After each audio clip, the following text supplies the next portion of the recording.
What's up, family? I know. Y'all wondering where I've been. It's been a journey. It's been a journey to get back in front of this camera.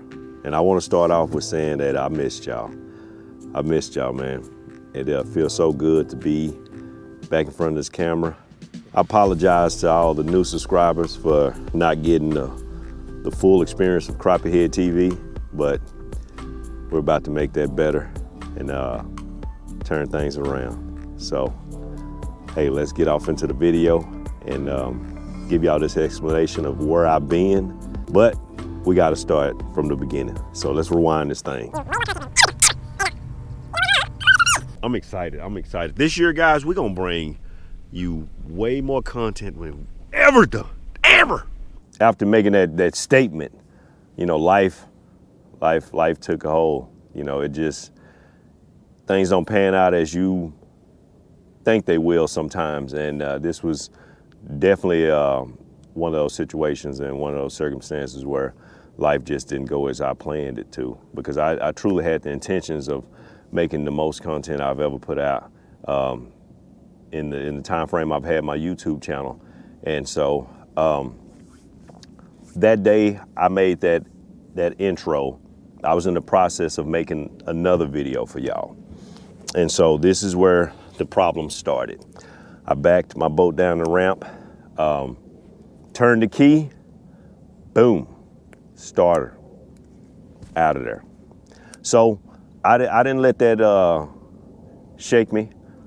Bondo was out there at the same time. We was fishing together, and we for some crazy reason we like to bring our own boats. And he had his boat, and thank God he did at that time. You know, he had his boat, and so I felt we could salvage the video with that being. And so I called him up. He came back to the ramp. We took off, and we tried to make a video, but we just couldn't put enough together to pull it off. And so that attempt failed. And so I went out and got my boat fixed, got a new starter put on there, and went back out and got back at it, you know, trying to grind. And got to the lake, turned the key, gears broke in the starter this time. And so I was like, oh my goodness, are you serious? And hey, at that point, I was back out of there. You know, Bondo wasn't around that time for us to attempt to make another video. And so back to the shop I go, you know.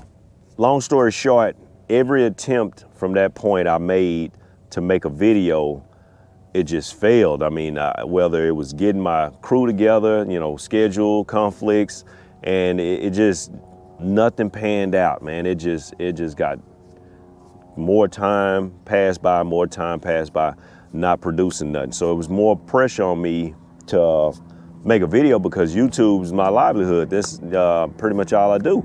And so I was, you know, trying to scramble and then just put something together, and that's not what I want to do. I want to take my time and make a video, and the not being able to make a video put more pressure on me. And so I think I was making it worse just trying to get something together to put on YouTube. And so throughout life, I've always liked to deliver. Even when I had a job as a pizza delivery driver, I put in my mind to be the best delivery driver there was out there, plain and simple. I had it set in my heart that I would, you know, I was gonna deliver what I would like, because I'm very picky with my food. And so I would burn, I'd dang near burn up the motor trying to get people their pizza. You know, that was just how passionate I was about delivering. And so everything across the board in life now, I really like to deliver. Anything I say I'm gonna do, I wanna deliver on it. And so not being able to do that, it really took a toll on me. And long story short, I fell into depression, man. And I'll give you some back history about it. When I was younger, I suffered my first major depression, and it was behind the first business I established, and I put my heart and soul into it. I put everything I had into making that business work, and it tanked.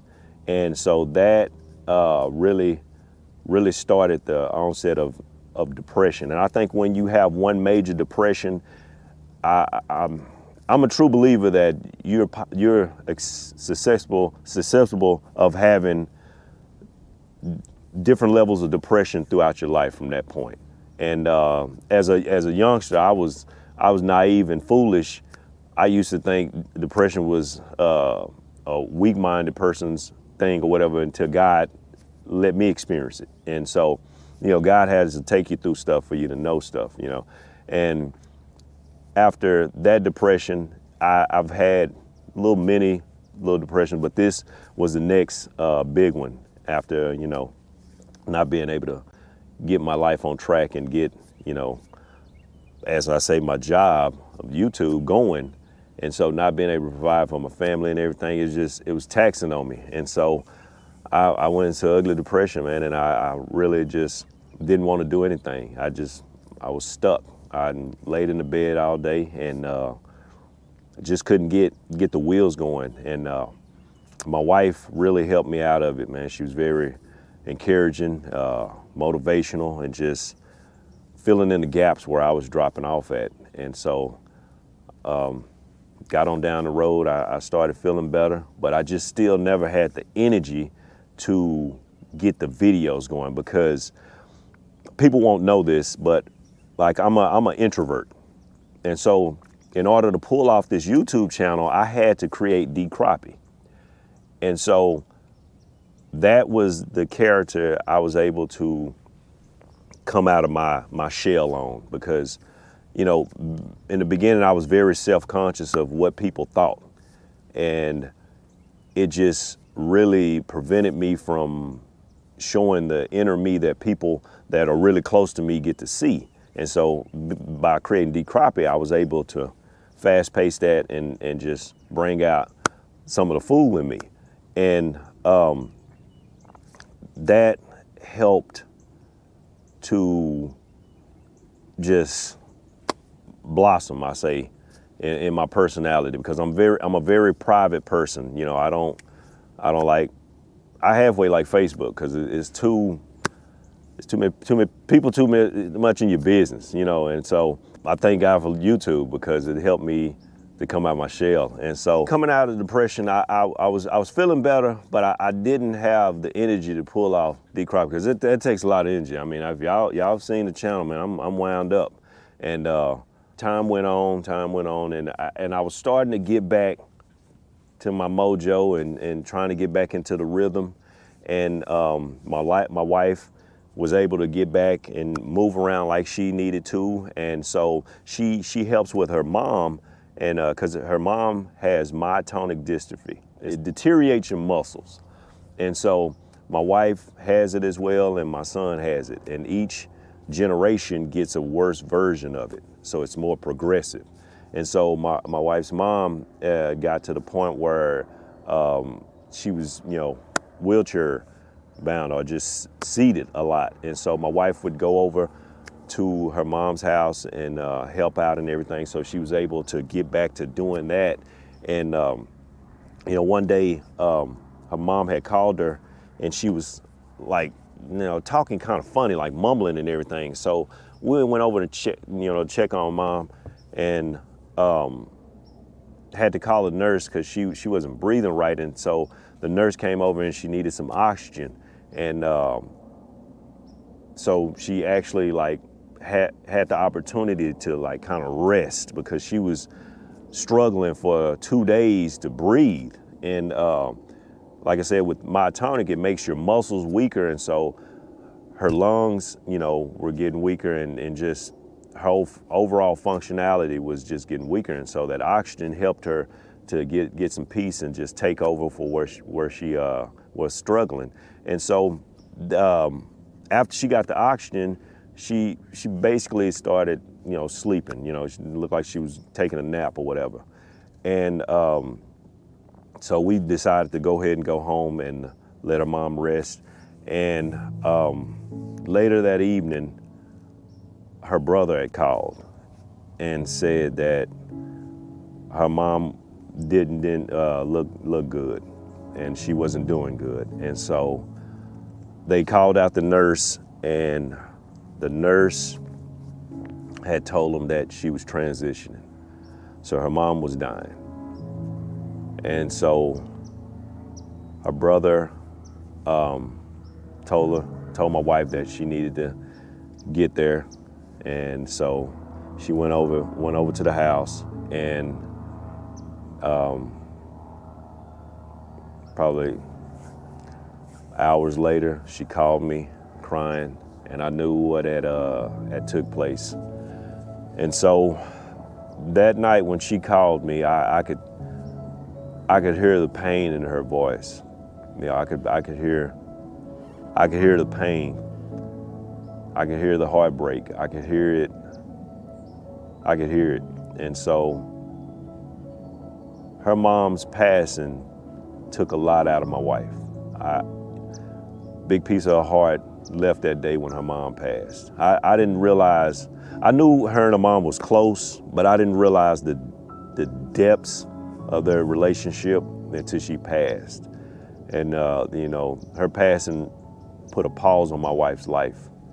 And so I had to be there for her emotionally, mentally, and you know, just like she was there for me for the depression. But this was bigger, and I had to just help her through it and be there for as much as I could.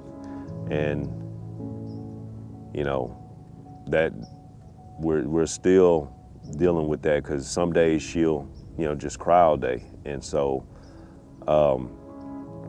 I've had to learn how to adjust and help with that, because I'm not a very emotional person, you know, and being with my wife has helped me to learn how to love, you know, more as well. Because when I was younger, I didn't know if I had a heart, but she has taught me how to love, and through her love and her compassion. And so I had to figure out how to be there for her in different ways than I knew how to, you know, just giving a hug and different things, you know, letting a person cry on your shoulder, that you know, that's needed as well, but it's more that goes on with that, you know. And so I will just say, pray for our family, you know, to help my wife have some peace within her. And another thing that was weighing on my wife really, really strong is because her mom had took some medication, and she thinks she had like kind of overdosed. And so a lot of shoulda, woulda, couldas are sitting on her. And I told her that, you know, you can't put that pressure on you. You can't, you know, say if you had did this or this. And I was like, no, you know, what's gonna happen is gonna happen. You know, whether we agree with the timing or not, things are gonna happen, you know. And even with my dad's passing, you know, he had to go to a nursing home at some point. He's got too bad to where he had to have care. And so I think his passing had some negligence to go with it, but I don't even know if that was the case. You know, at the time I thought it was that, but I had to get the shoulda, woulda, couldas out of me, because it'll eat you alive. If you think that you had the ability to prevent the outcome of a situation, it'll just wear at your mental. It'll wear it down. And so I had to detach from that to go on, because I was ate up behind thinking about it all the time. And so we're working through things, and just, you know, trying to get one foot in front of the next one, and, you know, just go through life and just live life to the capacity that we can, you know, plain and simple. She's gotten much better, and she's doing a lot more and just getting out and, you know, coming back to life. But I know that you know, it's a lot of heartache still in there. And so start moving around and getting things back, trying to kind of flowing in everything. And another blow. My grandfather lives in California, and he's lived in California for the most part of my life. But he's always come to Dallas for holidays, vacations, and all kind of stuff. Long as I can remember growing up, my grandfather has been here. We couldn't afford to fly to California like he could afford to come here. And so he would always come here for 2 weeks, a month sometimes. And it was amazing looking back, like how he could do that, having a job and everything. But he was always here. And he would come down and, live with me and my family, my mom and my sister, for a big part of the time he was here. And then he transitioned over to another family member's house. And but while he was with us, man, he would make breakfast. He would cook because he was a chef as well. And he would cook, and we would eat so good when he was here. I mean, we would eat so good. And so he'd get us Christmas gifts and different holidays, whatever.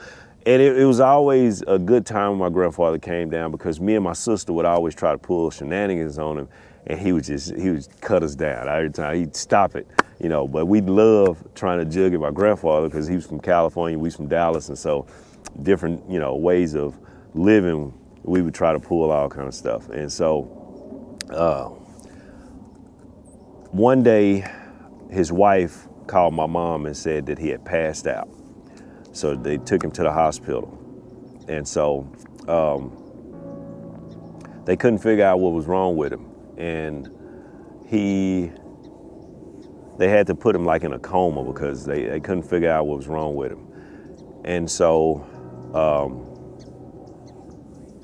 every day we was waiting to hear like updates and everything, and it was pretty much the same for 2-3 days. And so the third day, his wife had called my mom and told us that he had passed, that he had had a massive stroke, and he had passed. And so that was another big blow to the family. I really suppressed my grandfather's passing when he first passed, because I knew the funeral was going to be in California, and so I had to suppress that to go on with living, because I knew I couldn't deal with the funeral. I wasn't going to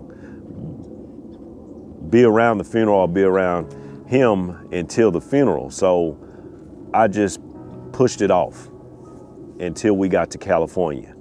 And I never just thought about it until we got to California, just to keep me moving. And so when we got to California and actually got to the church is when I really broke down.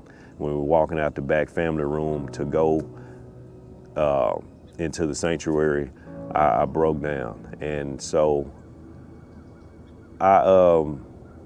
everybody grieves differently, and I'll say different people bring out a different level of grief in you as well. Because with my grandfather's passing, I grieved at the funeral, and that was enough grief for me because of who my grandfather was. Like, nobody's void of a past. He had a past, but he accepted Christ, and the life he lived after that was, exceptional. And if some people say the title of a super saint, if you can give it to somebody, he was it. And so every time he would walk around, he'd have Bible tracts or something biblical to pass on to a person to share about Christ. Every time he met a person, he was sharing Christ. Point blank, period. He even walked around with a hat on that said "Fired Up for Jesus" all the time. And so it was, I knew that, he was going to heaven, and that his passing hurt, but I knew he was in a better place, and as well as my mother-in-law, man. And I kind of missed out on saying parts about her and, the character, how sweet and soft-spoken she was. You know, that's where my wife gets her kindness from in her heart. And so it just, going back to my grandfather, I was in a place of peace and just okay. I was good with his passing. My aunt, that's the hardest passing I've ever had. You know, she told me up. I was really close with my aunt. I just had a really good relationship with her, and her passing just ate me up the hardest. You know, so that's why I said, you know, different people's passing can bring upon a different level of grief. And so I don't want to, you know, stretch this video out longer than it's gonna be. And I'm in a much better place. I tried to make this video 2 days ago, and it did not come out like this. And so I had to get to that point where I was better, you know. And this is it, you know. And we still have days with my wife, but we're at a better place. I'm at a better place. And so you'll see some videos I've already made. And the first one, I'm still looking a little rough from, you know, depression and not just being right. And so as they transpire, you know, more and more videos, I'll get back to this. I've got in the gym. Working out in the gym actually helps, you know, mental health. And just feeling real good, real good. So, hey, I appreciate everybody who has supported this channel and that wants to keep supporting this channel. And so if you can, you know, hit the website, crappiehead.com, get some merch. Let's book some guided trips, go get some crappie.